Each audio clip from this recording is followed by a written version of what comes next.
आज अपन लेटर लिखना सीखेंगे। सबसे पहले देखेंगे कि लेटर कितने प्रकार के होते हैं। तो लेटर दो प्रकार के होते हैं, एक इनफॉर्मल और दूसरा होता है फॉर्मल।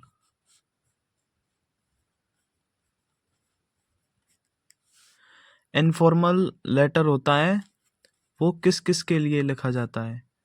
तो इनफॉर्मल लेटर रिलेटिव्स के लिए लिखा जाता है। रिलेटिव्स जैसे कि फादर मदर ब्रदर सिस्टर, या फिर कोई फ्रेंड है, ग्रैंड मदर ग्रैंड फादर, या स्टेप सिस्टर स्टेप मदर। इनके लिए हम इनफॉर्मल लेटर लिखते हैं। और फॉर्मल लेटर हम ऑफिशियल कामों के लिए लिखते हैं, यानी कि ऑफिस से रिलेटेड कार्यों के लिए हम फॉर्मल लेटर लिखते हैं, जैसे कि एडिटर को लिखना हो गया, या किसी ऑफिस में, या कोई डीएम है, एसडीएम, ईटीसी। यानी कि ऑफिस से रिलेटेड कार्यों के लिए हम फॉर्मल लेटर लिखेंगे और रिलेटिव्स के लिए हम इनफॉर्मल लेटर लिखेंगे। इनका लिखने का अलग अलग स्ट्रक्चर होता है। सबसे पहले हम इनफॉर्मल का स्ट्रक्चर देखेंगे।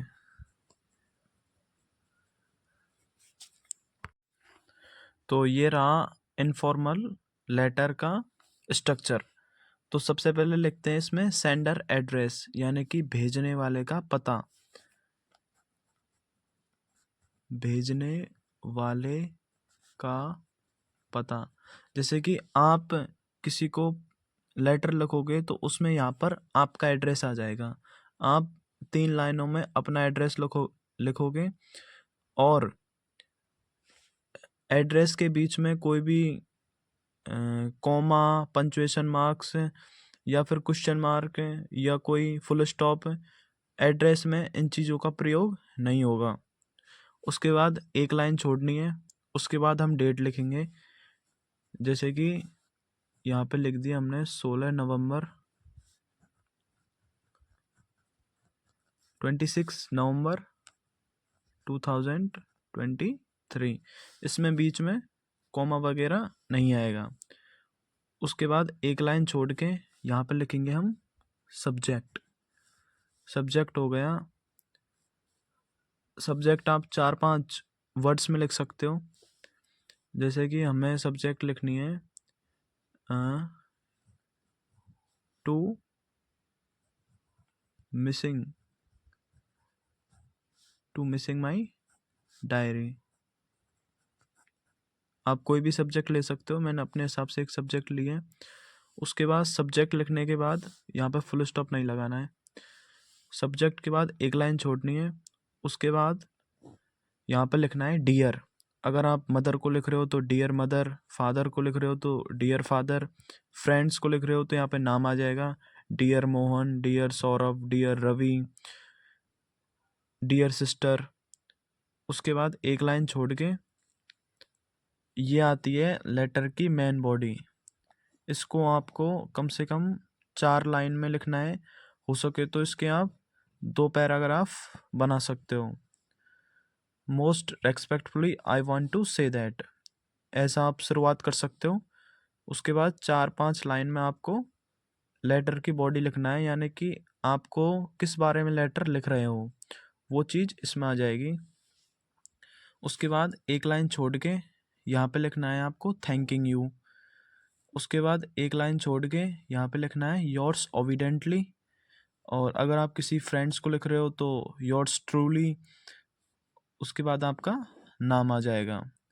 इस तरह हमारा इनफॉर्मल लेटर का स्ट्रक्चर ख़त्म हो गया। अभी मैं एक क्वेश्चन लेता हूँ तब मैं आपको लिख के बताऊँगा। ये इनफॉर्मल लेटर मैंने लिख दिया है। जैसे कि हमने स्ट्रक्चर में देखा था कि सबसे पहले हम सेंडर एड्रेस लिखेंगे, यानी कि भेजने वाले का पता। जैसे कि आप इस लेटर को लिख रहे हो तो इसमें आपका पता आएगा। तो मैंने 3 लाइंस में अपना पता लिख दिया है। इसमें मैंने किसी भी कॉमा का, फुल स्टॉप का या किसी पंक्चुएशन मार्क्स का प्रयोग नहीं किया है। तो सबसे पहले शुरू की 3 लाइनों में अपना एड्रेस लिखना है, यानी कि भेजने वाले का पता। यदि क्वेश्चन में भेजने वाले का पता दे रखा है तो वही लिखना है, और यदि नहीं दे रखा है तो खुद का लिखना है। तो लिखने के बाद एक लाइन छोड़नी है, उसके बाद डेट लिखनी है। डेट में बीच में महीने का नाम आएगा, उसके बाद कौन सी तारीख है, उसके बाद सन यानी कि 2023। उसके बाद एक लाइन छोड़ के सब्जेक्ट आएगी, और सब्जेक्ट मैंने लिखी है प्लानिंग फॉर न्यू एडवेंचर्स, यानी गर्मियों की छुट्टियों में कहीं घूमने जा रहे हैं तो उसके लिए सब्जेक्ट लिख दिया है। आप अपने हिसाब से कोई भी सब्जेक्ट ले सकते हो। उसके बाद फुल स्टॉप नहीं लगाना है। उसके बाद एक लाइन छोड़ के यहाँ पर लिखना है डियर। अगर मदर को लिख रहे हो तो dear mother, dear father, dear, जैसे कि मैंने फ्रेंड्स को लिखा है तो इसमें मैंने क्या लिख दिया, डियर रवि। आप अपने भाई को लिख सकते हो डियर ब्रदर, डियर सिस्टर। उसके बाद एक लाइन छोड़ के यहाँ पर मैंने, ये लेटर की मेन बॉडी होती है, तो मैंने मेन बॉडी को 2 पैराग्राफ में कंप्लीट किया है। पहले पैराग्राफ में मैंने 4 लाइंस लिखी हैं और दूसरे पैराग्राफ में मैंने 4 लाइंस लिखी हैं। उसके बाद एक लाइन छोड़ के यहाँ पे भी आप लाइंस छोड़ सकते हो, उससे क्या है, अच्छा इंप्रेशन रहता है। उसके बाद लास्ट में योर्स ट्रूली, यहाँ पर हमारी एक लाइन छूट गई। यहाँ पर आप थैंकिंग यू भी लिख सकते हो और उसको आप स्किप भी कर सकते हो, उसको छोड़ भी सकते हो, और लिख देते हो तो अच्छा ही रहता है। यानी कि इसके बाद एक लाइन छोड़ के थैंकिंग यू के बाद एक लाइन छोड़ के फिर ये आ जाएगा योर्स ट्रूली, उसके बाद आपका नेम। सेकंड हम पढ़ेंगे फॉर्मल का स्ट्रक्चर। तो सबसे पहले लिखेंगे हम इसमें सेंडर एड्रेस, यानी कि भेजने वाले का पता, यानी कि कौन इस लेटर को भेज रहा है। यदि क्वेश्चन में दे रखा होगा सेंडर एड्रेस, नहीं तो आप अपना भी एड्रेस लिख सकते हो। तो सेंडर एड्रेस आपको 3 लाइंस में लिखना है। उसके बाद आपको फुल स्टॉप या फिर कोई कॉमा वगैरह का प्रयोग नहीं करना है। तो इसको आप 3 से 4 लाइन में ख़त्म कर सकते हो।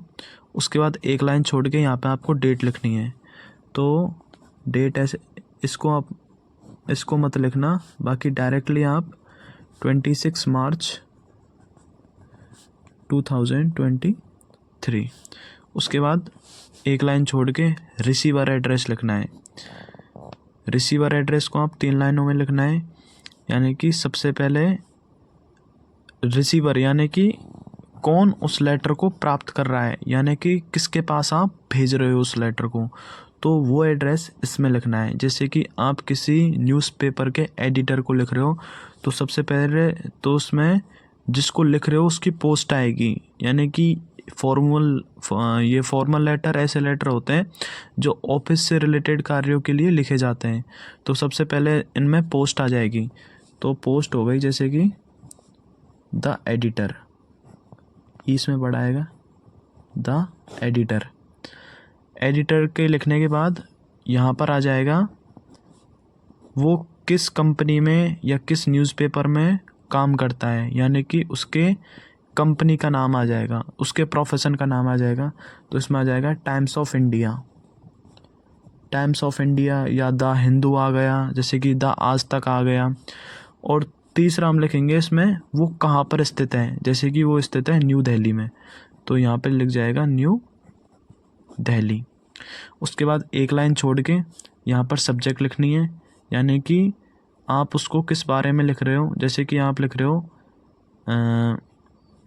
चाइल्ड लेबर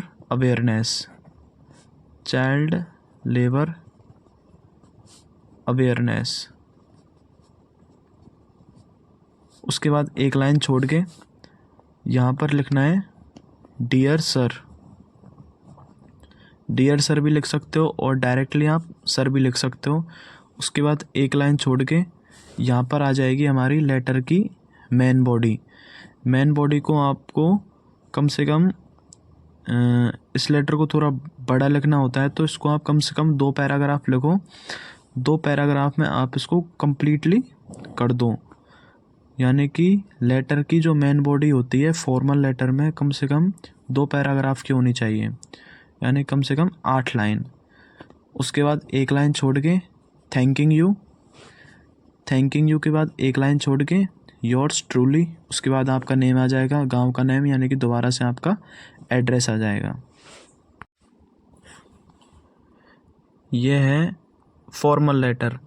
फॉर्मल लेटर में जैसे कि हमने स्ट्रक्चर में पढ़ा था, सबसे पहले हम सेंडर एड्रेस लिखेंगे, यानी कि भेजने वाले का पता। तो हमने भेजने वाले का पता 3 लाइनों में लिख दिया है। उसके बाद एक लाइन छोड़ के डेट लिख देंगे। फिर उसके बाद एक लाइन छोड़ के इसमें लिखेंगे रिसीवर एड्रेस, यानी कि हम किसको वो लेटर भेज रहे हैं। तो जैसे कि हम न्यूज़पेपर के एडिटर को ये लेटर भेज रहे हैं तो सबसे पहले हम एडिटर की पोस्ट लिख देंगे, तो द एडिटर। उसके बाद टाइम्स ऑफ इंडिया, यानी कि वो किस न्यूज़पेपर में काम करता है, यानी कि कौन से विभाग में वो काम करता है, वो विभाग लिख देंगे। और उसके बाद वो विभाग कहाँ पर है वो लिख देंगे। उसके बाद 3 लाइनों में ख़त्म करने के बाद एक लाइन छोड़ के उसके बाद लिखेंगे सब्जेक्ट। सब्जेक्ट को हम 3 से 4 लाइनों में, 3 से 4 वर्डों में, शब्दों में ख़त्म कर देंगे। उसके बाद एक लाइन छोड़ के यहाँ पे लिखेंगे सर। सर भी लिख सकते हैं और डियर सर भी लिख सकते हैं। उसके बाद एक लाइन छोड़ के ये आ जाती है लेटर की मेन बॉडी। तो मेन बॉडी को कम से कम 7 से 8 लाइनों में फ्री करना होता है। तो आप इसमें ये शुरू की लाइन ले सकते हो और ये आखिरी लाइन ले सकते हो। आप सारे लेटरों में इन्हीं का प्रयोग कर सकते हो, बस बीच में आपको कुछ चीज़ों को हटाना होगा। और यहाँ पे आप बीच में लाइन छोड़ सकते हो या आप डायरेक्टली भी लिख सकते हो। उसके बाद एक लाइन छोड़ के थैंकिंग यू के बाद एक लाइन छोड़ के योर्स ओबिडेंटली विश्वेंद्र गुर्जर, आपका नेम आ जाएगा यहाँ पर। उसके बाद आप यहाँ पे एड्रेस भी लिख सकते हो, आपका विलेज भी लिख सकते हो यहाँ पे विलेज।